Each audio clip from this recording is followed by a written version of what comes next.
गए 22-25 दिनों से नामदेवराव जाधव करके एक स्कूल कॉलेज से जिसको हकाला गया है, ऐसा एक एक्स टीचर पवार साहब के बारे में अनाप शनाप बात कर रहा है।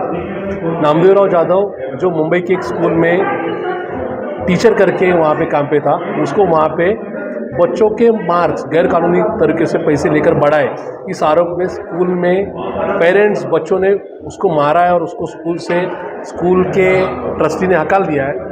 जिस नामदेव जाधव के ऊपर मुंबई के विक्रोली पुलिस स्टेशन में एक्सटॉर्शन का खंडनी का गुना दाखिल है, वो नामदेव जाधव गए कुछ दिनों से आदरणीय पवार साहब के बारे में अनाप शनाप बातें कर महाराष्ट्र में ओबीसी वर्सेस मराठा ऐसे झगड़े लगाने की कोशिश कर रहा है। ये सब देखते हुए रोज़ एक नया झूठा आरोप कर रहा है। ये हमारे सहनशीलता के, हमारे कैपेसिटी के बाहर गया। इसीलिए हमने 8 दिन पहले उसको इशारा दिया था कि एक तो पवार राजनीति में आरोप होते रहते, आपको पवार साहब के ऊपर आरोप करने रहेंगे तो आप सबूत दीजिए, वरना आप महाराष्ट्र के और पवार साहब की माफ़ी मांगिए।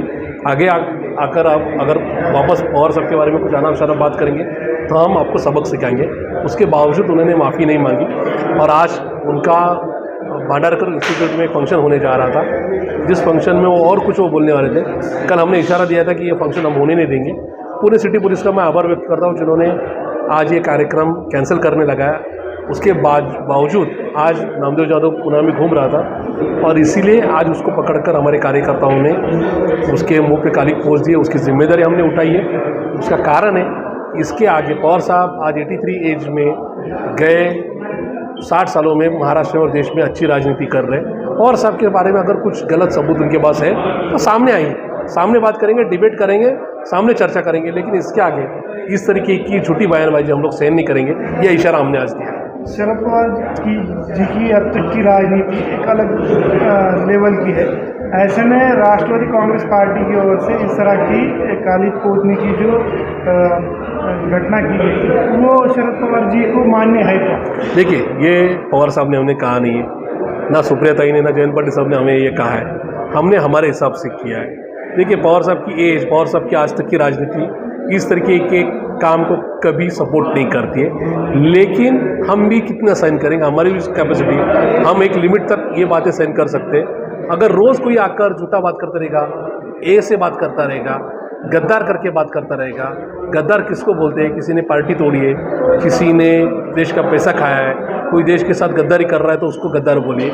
लेकिन इस महाराष्ट्र की जनता में आज ओबीसी वर्सेस मराठा इस तरीके का बवाल करने का काम नामदेव जाधव कर रहा है। पवार साहब को एज ऑफ 83 में बदनाम करने का काम नामदेव जाधव कर रहा है और इसीलिए हमने ये आज प्रयास किया है। नामदेव जाधव ने इसके बाद बोला है कि राष्ट्रवादी कांग्रेस पार्टी के कार्यकर्ताओं के पास मुद्दे नहीं है, इसलिए इस तरह की हरकत राष्ट्रवादी कांग्रेस पार्टी कर रही है। क्या कहें? देखिए, मुद्दों की बात मुद्दे से होती है। अगर उसके पास मुद्दे हैं, सबूत लेकर आए, हम सबूत को उसी तरीके के सबूत से जवाब देंगे। लेकिन वो गलत वर्ड यूज़ करेगा तो उसको वो हम लोग सहन नहीं कर पाएंगे। ये बात तो उसके दिमाग में आज से उसने फिक्स करके रखने की ज़रूरत है। आगे की आपकी रणनीति कैसे रहेगी? आगे की राजनीति रणनीति हमारी यही रहेगी। इसके आगे भी अगर वो शांत रहे, इसके आगे भी वो ऐसे करते रहे तो महाराष्ट्र में वो जहाँ भी घूमेंगे उनके मुंह पे काली जरूर पहुँची जाएगी। हिंदी के सर्टिफिकेट का बहुत मुद्दा गरमाया हुआ है महाराष्ट्र। क्या बात है? एक्चुअल क्या है जो उनके बारे उन्होंने जो दलील रखी है उसका एक्चुअल क्या? देखिए, एक झूठा सर्टिफिकेट का कॉपी लेकर नामदेवराव जाधव सबके सामने आ रहा है। वो कॉपी अगर ओरिजिनल रहेगी तो उसने लोगों के सामने रखनी चाहिए। एक बात है, एक कॉमन सेंस वाली बात है। एक नामदेवराव जाधव बता रहा है कि 1983 में पवार साहब चीफ मिनिस्टर होने के बाद उन्होंने ओबीसी आरक्षण लागू किया। हंसने वाली बात यह है कि 1983 में पवार साहब इस राज्य के विपक्ष के नेता थे, महाराष्ट्र विधानसभा के। ओबीसी रिजर्वेशन 90s में चालू हुआ। अच्छा, 92 में ओबीसी सर्टिफिकेट मिलने के टाइम ओबीसी सर्टिफिकेट कहाँ के लिए यूज़ होता है? नौकरी के लिए, एजुकेशन के लिए और राजनीति में लोकल बॉडीज़ के चुनाव लड़ने के लिए, जिसमें ग्राम पंचायत आती है, जिसमें जिला परिषद आती है, पंचायत समिति आती है, छोटे म्यूनिसिपल टाउन आते हैं और म्यूनिसिपल कॉरपोरेशन आती है।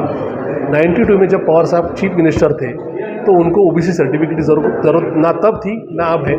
अच्छा, 91 में पवार साहब की बेटी सुप्रिया सुले जी का शादी हुआ है, उनका विवाह हुआ है। अगर सुप्रिया सुले छोटी रहती, उनको स्कूल में एजुकेशन के लिए एडमिशन के लिए सर्टिफिकेट की ज़रूरत होती तो सर्टिफिकेट पवार साहब लेते थे। उनकी बेटी के बाद 1 साल बाद महाराष्ट्र में ओबीसी आरक्षण लागू हुआ है, उसके बावजूद ये आदमी झूठा बयान दे रहा है और इसीलिए हमने उसको सबक सिखाया। सर, पिछले कुछ सालों में हमने देखा कि महाराष्ट्र में जो राजनीति है बहुत ज़्यादा आक्रामक तौर पे हो गई है, तो इस पूरे सिनारियो को लेकर राष्ट्रवादी का 2024 के बहुत सारे चुनाव हुए हैं, तो राष्ट्रवादी को आप कहाँ देखते हैं?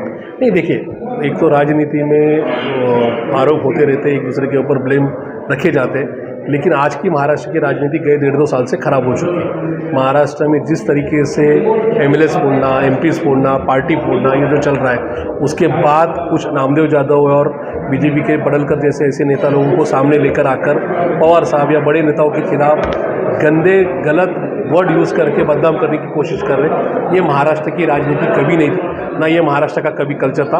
आज ये कल्चर बड़े जोरों शोरों में स्पीड से बढ़ रहा है, ये महाराष्ट्र के लिए नुकसानदायक है। इस पूरे संदर्भ में महाराष्ट्र की जनता को क्या संदेश है? महाराष्ट्र की जनता को मैं यही कहना चाहूँगा, नामदेवराव जाधव जैसे लोगों के ऊपर भरोसा रखने के पहले उनका पास्ट, उनकी हिस्ट्री जान ले। नामदेवराव जाधव जो एक एक्सटॉर्शन के खंडनी के केस में गुनहगार है, उसके बावजूद उसको पवार साहब के खिलाफ बात करने का अधिकार है या नहीं, फिर उसके बाद नामदेव जाधव या उसके जैसे जो लोग बोलते हैं फिर उनके ऊपर भरोसा रखना है या नहीं रखना है, उन्होंने वो तय करना चाहिए।